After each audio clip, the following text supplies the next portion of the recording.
آج ایک خبر نے پوری دنیا کا دھیان اپنی طرف کھینچ لیا۔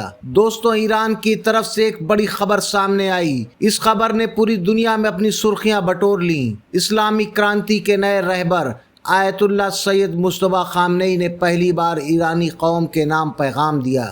اپنے اس پیغام میں انہوں نے صاف کہا کہ ایران اپنے شہیدوں کے خون کا بدلہ لینے سے پیچھے نہیں ہٹے گا۔ انہوں نے کہا یہ بدلہ صرف پرانے رہبر آیت اللہ سید علی خامنئی کی شہادت تک سیمت نہیں ہے، بلکہ دشمن کی وجہ سے شہید ہوئے ہر ایرانی ناگرک کا حساب لیا جائے گا۔ اپنے خطاب کی شروعات میں انہوں نے کہا کہ جس کرسی پر پہلے امام روح اللہ خمینی اور علی خامنئی جیسے بڑے رہبر بیٹھے ہوں، اس ذمہ داری کو سنبھالنا بہت مشکل کام ہے۔ انہوں نے ایران کی عوام کی تعریف بھی کی۔ انہوں نے کہا کہ مشکل وقت اور جنگ کے دنوں میں لوگوں نے جو ہمت اور ایکتا دکھائی، اس نے دوستوں کو حیران اور دشمنوں کو پریشان کر دیا۔ اپنے پیغام میں انہوں نے 4 اہم باتیں کہی ہیں۔ پہلی بات، اللہ پر بھروسہ اور دین سے جڑاؤ بنائے رکھنا۔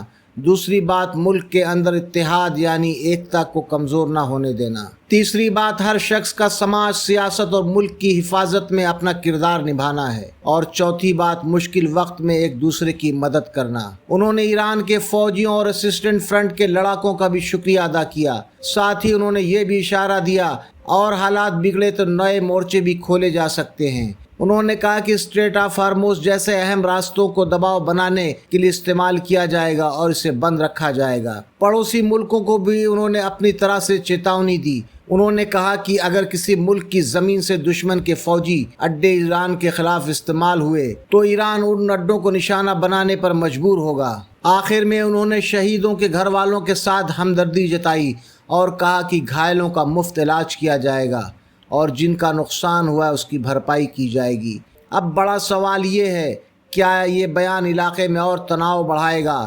کیا یہ امریکہ کے ٹرمپ اور اسرائیل کے نتن یاہو کے لیے ایک کھلا چیلنج ہے؟ کیا کوئی صلح کا راستہ نکلے گا؟ آپ کی کیا رائے ہے؟ کمنٹس میں ضرور بتائیے گا۔